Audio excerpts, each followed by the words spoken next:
সকালবেলায় কাজকর্ম সেরে তোমাদের সাথে আর কাজকর্মগুলো শেয়ার করিনি। তো সকালবেলায় এইসব কাজকর্ম সেরে টেরে পরিয়ে টরিয়ে উঠে দেখছি যে জল শেষ মোটরে। তো জামাকাপড় মাখাতে হবে, অনেকগুলো আছে। তো মাখাতে গিয়ে দেখছি কি জল শেষ। তো আগে জলটা চলো ভরে ফেলি, তারপর আবার কাজকর্ম শুরু করা যাবে, তাই না? জল না থাকলে কিছু করার থাকে না। একদিন জানো তো আমাদের এখানে যখন লাইনের কাজ হয় তখন কিন্তু লাইন চলে যায়। লাইন চলে গেলে না আমাদের যেহেতু মোটর না, খুব প্রবলেম হয়ে যায়। আর রাস্তাতে এখন কলও নেই যে কল থেকে জল নিয়ে আসবো খাবার অন্ততপক্ষে। অন্যান্য কাজ তো দূরের কথা, যে পরে হবে ভাববো, ওরকম কিছু ভাবার মতো চান্সই দেয় না। কারণ একটা কল নেই, একটা কল ছিল রাস্তার মধ্যে, যেহেতু এখন সবার মোটর হয়ে গেছে। তো সরকার থেকেও অনেক মোটর বসিয়ে দিয়েছে রাস্তায়, যাদের কল নেই তারা ওখান থেকে জল নিয়ে আসে। তো যেহেতু মোটর সেই জন্য আর কিন্তু আমাদের রাস্তার কল থেকে যদি ভাবি এক বালতি জল নিয়ে আসবো খাওয়ার জন্য, কোনো উপায় থাকে না। তো ওই জন্য ভাবলাম যে জল যখন শেষ হয়ে গেছে আগের কাজ আগে করাই ভালো, কখন আবার লাইন চলে যায় কি, তাই না বলো বন্ধুরা? ঠিক বললাম তো? তারপর জলের বিছানাগুলো কিন্তু তোলা হয়নি, আর আমার মোটরে জল ভরতে গিয়ে দেখতেই পাচ্ছ আমার জামাটা কিন্তু ভিজে গেছে অলরেডি। তো কী করব বলো, কাজকর্ম তো করতে গিয়ে সকালবেলায় জামা ভিজেই যায়। তো যাই হোক, এই যে বিছানাটা একটু তুলে তুলে নিয়ে চলে আসলাম। আজকে ঘর দুয়ার ঝাড়াঝুড়ি করব, মানে আমাদের এদিকের ঘরটা তো ঝাড়াঝুড়ি হয়ে গেছে তোমরা জানো। আর এই দিকের ঘরগুলো মানে যেটা নতুন করা হয়েছে, এই নতুন ঘরটা মানে প্রচুর প্রচুর ঝুল হয়েছে। নোংরা সেরকম বলতে যে প্রচুর নোংরা আছে তা নেই, যেহেতু নোংরাটা হয় কারণ হচ্ছে যেহেতু এই ঘরের মেঝে করা হয়নি, দেওয়ালে প্লাস্টার হয়নি, ওই জন্য ধুলোগুলো একটু বেশি। তাছাড়া এমনি কিছু না, মেঝেতে প্রচুর সিমেন্ট বালি এইটুকুই। আর যে প্রচুর নোংরা সেরকম কিছু না, কারণ এখানে তো অত নোংরা কিছু রাখা হয়ও না। তো এই যে বইপত্র যেগুলো ছিল ছড়িয়ে ছিটিয়ে, আমার বাবার দোকান আছে, বাবাকে দেবো ভেবেছিলাম কিন্তু বাবা আর আসলো না। তো যাই হোক, কী করবো দেখা যাক। এই খাতাপত্র কাগজপত্র প্রচুর আছে, এগুলো বিক্রি করে দেবো ফেরিওয়ালাদের কাছে, যারা পাড়া দিয়ে আসে বিক্রি করতে নিতে, তাদের কাছে বিক্রি করে দেবো। আর প্রচুর প্লাস্টিকের বোতল, কাচের বোতল, এগুলো সব জমা হয়ে আছে, সেগুলোকেও বিক্রি করতে হবে। কিন্তু এই মুহূর্তে যদি পেতাম না খুব ভালো হতো জানো তো, ওই লোকগুলোকে। তো বলতে বলতে তোমাদেরকে আমি কিন্তু সেই ফেরিওয়ালা দাদাদের পেয়ে গেছি। তো দাদা ভাইটা শুধু প্লাস্টিকের বোতলগুলোই নিল, আর কোনো বোতল নিল না। কাঁচের বোতলগুলো তো নেয়নি। তো আমি বিক্রি করে দেখো কত টাকা পেয়েছি। 20 টাকা দিয়েছে আমাকে বিক্রি করে। 18 টাকা 18 টাকা দিয়েছে, আমি 2 টাকা ওনাকে ফেরত দিয়েছি। তো যাই হোক চলো, গুঞ্জাকে এখন বললাম ও টাকাটা ভাড়ে ভরে দিতে। আর এই যে যে বস্তাটা তোমাদের দেখালাম, ওই বস্তাটায় কাঁচের বোতলগুলো রেখে দিলাম, আর একজন দাদা আসে তাকে দেবো। কাঁচের বোতল তো যেখানে সেখানে ফেলাও যাবে না, তাই না? তারপর দেখো এদিকে ঘরগুলো ঝাড়তে চলে আসলাম। এখানটায় বাবা শুয়ে থাকে। তো বাবা কি বলবো, বাবার বিছানাটা এইখানটা ঝাড়তে খুবই কষ্ট হচ্ছিল। যাই হোক করে সেরকমভাবে ঝাড়িনি, কারণ যেহেতু বিছানা আছে ঝুলগুলো একটু জাস্ট ধুয়ে নিলাম, আর কিছু করিনি। আর জামা কাপড়গুলো গুছাতে হবে, অগোছালো হয়ে আছে।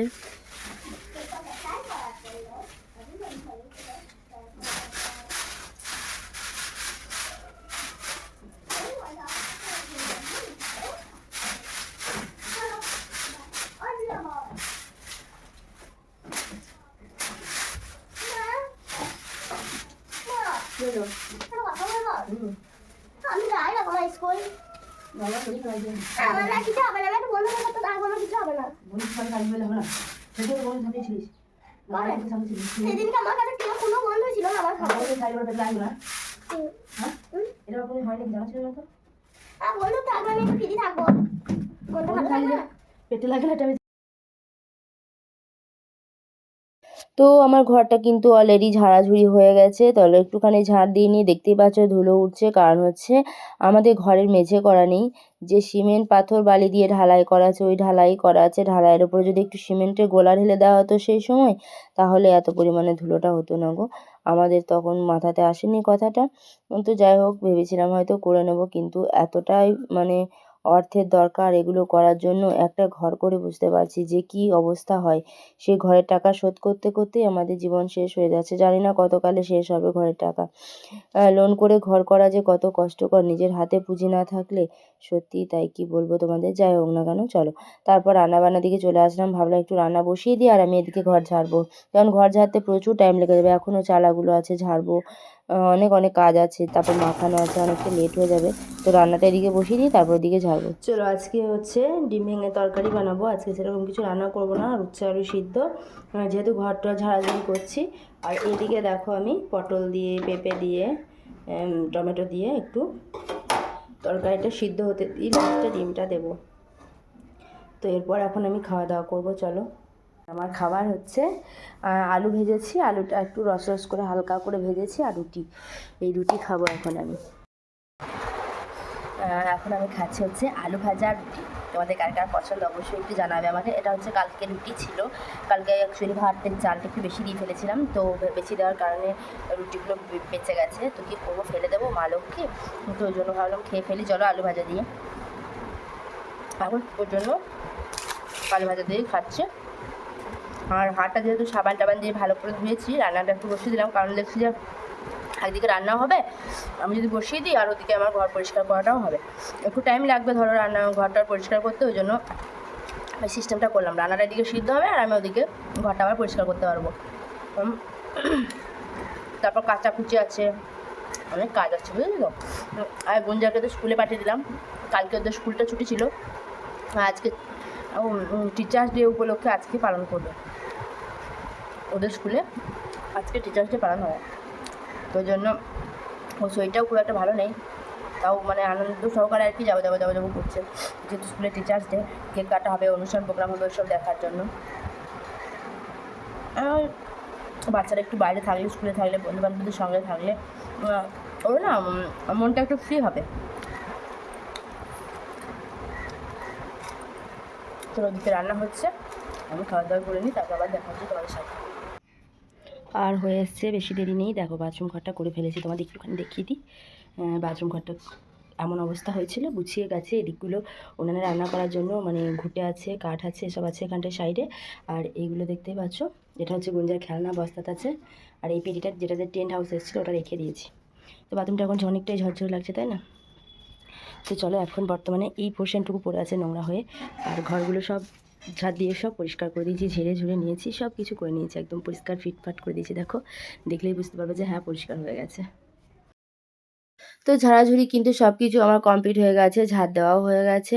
আর এসেছি জামা কাপড়গুলো কিছু মাখানো ছিল, সেইগুলো কাচতে এসেছি এখন। তো এইগুলো কেচে কুচে নিয়ে, আজকে না রোদ্দুরের তেজ সেই লেভেলের তেজ। ভাদ্র মাসে রোদ একেই বলে জামা কাপড় শুকানো রৌদ্র। এত রৌদ্রের তেজ কি বলবো, জামা কাপড়গুলো না ভালোই শুকাবে। আর শতরঞ্জিটার জন্য চিন্তা ছিল, অত ভারী জিনিসটা শুকাবে কিনা এত বেলায় কেচে। তো যাক, শুকিয়ে গেছে। আর আমার খুবই অস্বস্তি লাগছিল, মাথায় স্নান না করে থাকতেই পারছিলাম না, এতটাই গরম লেগেছে। তো ওই জন্য একটুখানি স্নান করে নিলাম।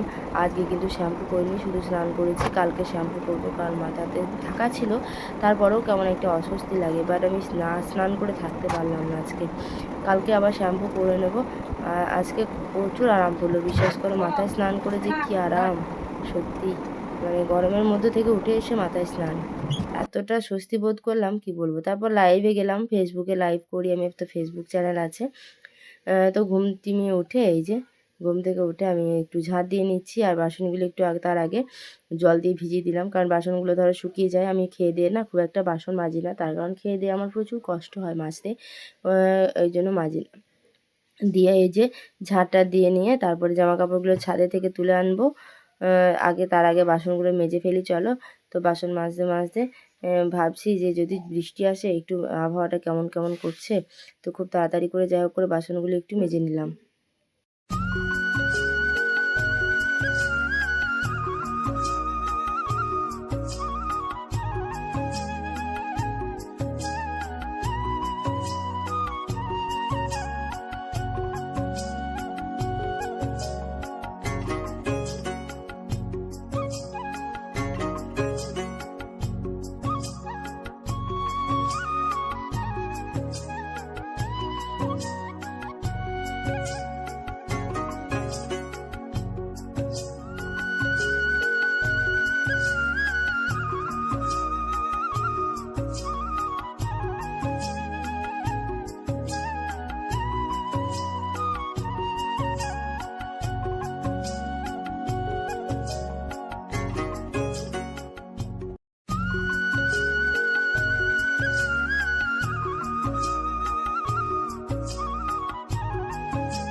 ওই যে দেখো মেলা আছে ছাদের মধ্যে, কিন্তু শুকিয়ে গেছে প্রচুর, সব কিছু তুলে নিয়ে চলে এসে গুছিয়ে গাছিয়ে রেখে দিয়ে সন্ধ্যের দিকে পড়াতে লেগেছি। তো পড়াতে বসে আজকে সবাই আমাকে পেন গিফট করলো টিচার্স ডের জন্য। তো তারপর রাত্রে রুটি বানিয়ে খাইয়ে দিলাম গুঞ্জাকে। আজকের মতো ভিডিওটা শেষ করলাম। টাটা।